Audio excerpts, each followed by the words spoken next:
Welcome to Man Does Tech, where I solve the problems you didn't even know you had. You begin by isolating the damaged episode 3 data. Do this now, not later. Copy files to a working folder and make a byte-for-byte backup so you can always rewind.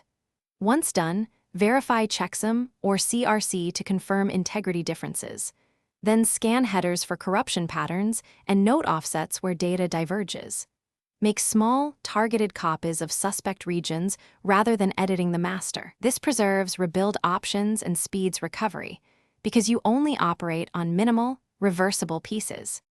Now you correct structure and rebuild content.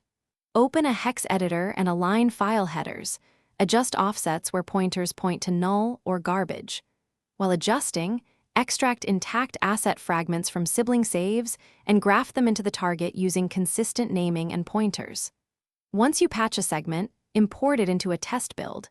This incremental testing prevents cascading failures. Make sure to log each change with notes and timestamps so you can revert a single patch if it breaks later.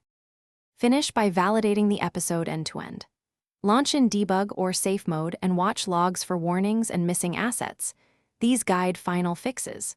If a crash or glitch remains, bisect recent patches by rolling back half the changes to isolate the offending edit, then repeat until identified.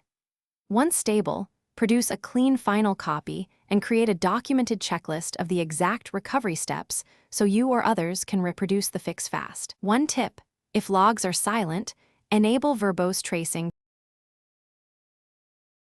Thanks for watching. If you found this helpful, don't forget to like and subscribe.